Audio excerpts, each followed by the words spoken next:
Olá pessoal, tudo bem com vocês? Pois é, estamos aqui, vamos fazer um vídeo desta vez um pouco diferente do que eu costumo fazer. Hoje eu vou falar um assunto também um pouco polêmico, porque vai mexer com a cabeça de muitas pessoas. Em especial, vai mexer com a cabeça de alguns líderes religiosos, né? Posição essa que as pessoas deram a elas, mas que elas não merecem essa posição. Um exemplo, pastor. A Bíblia, ela relata, né? Eu não vou falar a Bíblia, vamos dizer assim mais claramente, a palavra de Deus deixa bem claro que o Senhor Jesus falou: eu sou o bom pastor, e o bom pastor dá a sua vida pelas ovelhas. Esses outros que se dizem ser pastor não são pastor, são mercenários, né? E o mercenário só quer a lã e a gordura da ovelha. Aí você fica se perguntando assim, mas como assim lã e gordura da ovelha? Porque para isso teria que o pastor homem, né, tirar a pele dos cristãos e tirar a gordura dos cristãos, porque os cristãos, os fiéis, os membros da igreja representam essas ovelhas e ele representa o pastor. Mas a lã e a gordura que a Bíblia fala, que a palavra de Deus deixa bem claro ali, traduzindo, né, por sentido de homem e não de ovelhas, e de um pastor homem apacentando ovelhas, mas sim de um homem dizendo ser pastor apacentando homens, homens apacentando homens. Quando se trata de gordura, o que a palavra quer dizer? Quer dizer o sustento, né? Por quê? Você, imagine que você tem na sua casa uma criação de ovelha. Lembra da passagem de Davi, que fala que naquela parte que ele deseja a mulher de Urias, né? O que o profeta fala para ele? Se não me engano, o profeta Natan fala para Davi. Fala de um homem que tinha uma única cordeira, né? E o viajante chegou, tinha muitas cordeiras e desejou comer a cordeirinha daquele homem. Então, veja bem, é um sentido figurado, né? O que o profeta estava falando era da mulher de Urias, que Davi desejou para ele e ainda tramou a morte de Urias, né? Então, pessoal, a palavra ela está retratando que a lã e a gordura é o nosso sustento. Por quê? A ovelha, se você cria uma ovelha, o que é que você aproveita dela? A lã para fazer tecido, né? E a gordura, que no sentido quer dizer a carne, para se alimentar. É o sustento. Quando você mata, antigamente quando as pessoas criavam um bicho, um porco, um bicho que seja, ele matava e comia aquilo ali, criava no quintal de casa, era normal. Hoje a cidade grande mudou, não permite isso, né? A cidade grande, a evolução, muitas coisas, muitos órgãos, como vigilância sanitária, não permite isso. Mas antigamente as pessoas tinham direito de criar porcos, galinhas no quintal da sua casa, era natural isso aí, eu vivi isso, entendeu? Então a pessoa criou, ele mata e come ou vende, entendeu? Porque aquilo é o sustento. Então, no caso, trazendo o sentido de ovelhas, animais, para homens que apacentam elas, comparado homens apacentados por homens, o sustento, a gordura e a lã é o dinheiro, é o dízimo que eles cobram. Aí vem essa questão do dízimo. O dízimo, pessoal, está lá em Malaquias e no Velho Testamento. Você pode notar que a partir do momento que Cristo nasceu, contando ali a partir de 1º de São Mateus até o Apocalipse, você pode ver que não retrata mais o dízimo como uma obrigação, como algo que deva ser feito. Por quê? Naquela época, a Bíblia é bem clara que algumas pessoas tinham privilégio e não pagavam dízimo. Eram reis e sacerdotes. Eles não pagavam dízimo, né? E o que Cristo fez? Cristo quebrou essa barreira que existia entre o homem e Deus. Quebrou essas coisas, cumprindo. Por esse motivo, muitos desejaram a morte dele. Porque realmente ele veio trazer um ensinamento muito superior a isso. E isso é o amor, né? Então, através dele, do sangue dele, ele nos fez reis e sacerdotes. Sendo assim, espiritualmente, não temos obrigação de pagar mais dízimos, né? Aí você pode perguntar, mas e a oferta, como é que fica? Como é que fica os templos? Como é que fica o local tal? Bem, vamos entrar nesse assunto agora. Por exemplo, é preciso ter um templo para que a igreja, que somos nós, né, as pessoas se reúnam para que possam adorar a Deus, que o culto, o intuito dele é isso, é adorar e louvar a Deus, né? Então tem que ter um lugar para se reunir, esse lugar tem que ser comprado, aí sim entra a igreja, contribuindo através das coletas, as quais os apóstolos deixaram escritas em várias epístolas. Aí tem pastores que eles distorcem as escrituras, eles falam que o ensinamento só foi apenas para aquela igreja, mas não, pessoal, não foi só para aquela igreja. Pensem bem, raciocinem bem, abram a mente de vocês, tá? Tenta usar o cérebro para não serem servos de homens, mas sim servirem a Deus. Se está escrito, é para ser cumprido. Pronto, acabou. Simples assim.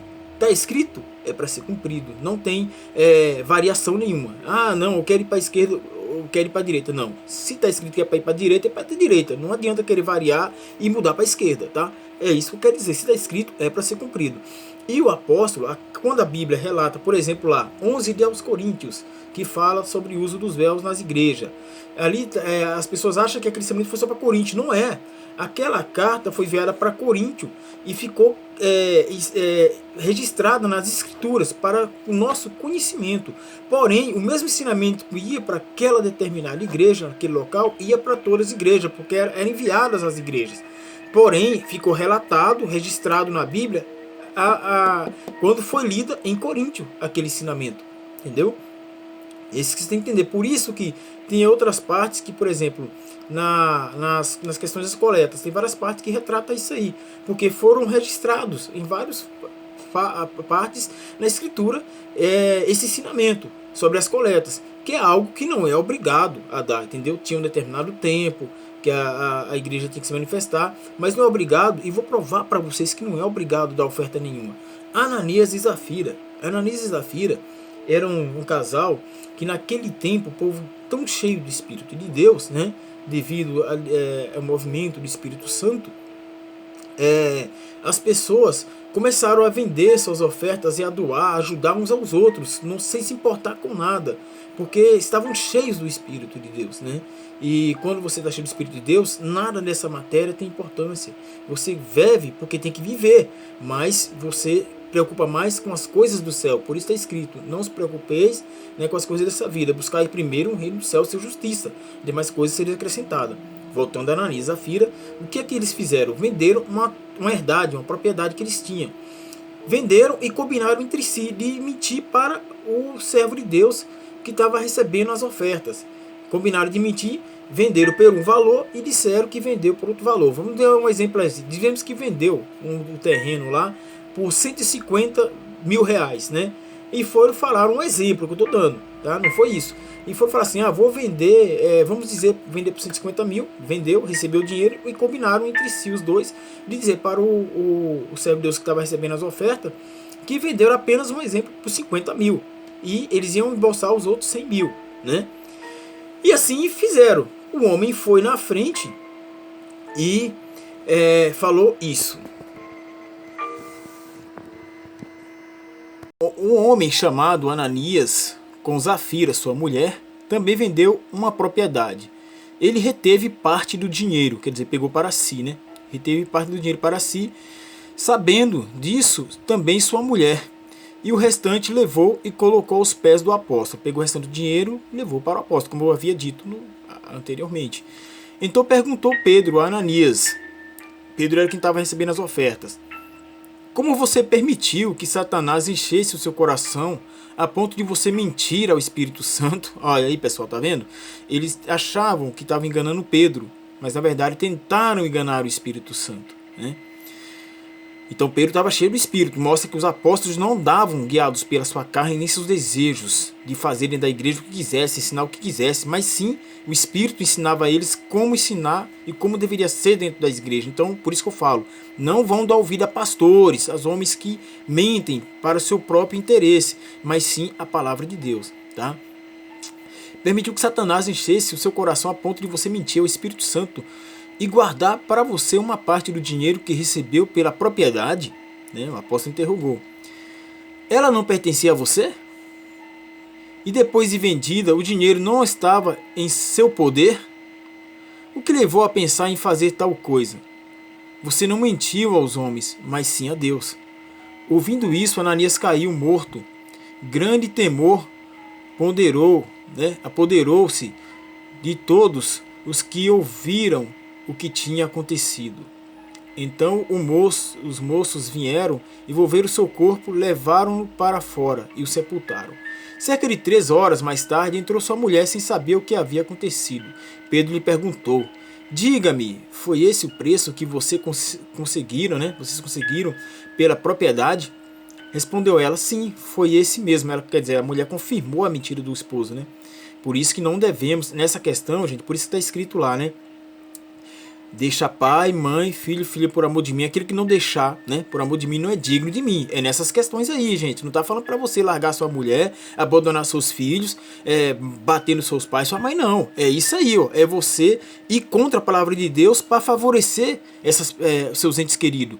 Você não pode jamais fazer isso. A palavra de Deus está acima de tudo. É isso que o Senhor Jesus quer dizer, tá? É interessante isso, né? Pedro lhe perguntou, né? E ela respondeu. Então Pedro lhe disse: Por que vocês entraram em acordo para tentar o Espírito do Senhor? Tá vendo? Tentaram, gente. Tentaram, brincaram com o Espírito de Deus, né? Veja, estão à porta os pés dos que sepultaram seu marido, e eles a levarão também. Naquele mesmo instante, ela caiu morta aos pés dele. Então os moços entraram e, encontrando a morte, levaram-na e a sepultaram ao lado do seu marido. E grande temor apoderou-se de toda a igreja e de todos que ouviram falar desse acontecimento. Então, pessoal, é como vocês viram aí, né? Porém, vocês se tiram. Deus não precisa do dinheiro da gente. Esse negócio de falar, tem que pagar a oferta, tem que pagar isso, pagar aquilo. Galera, é algo realmente...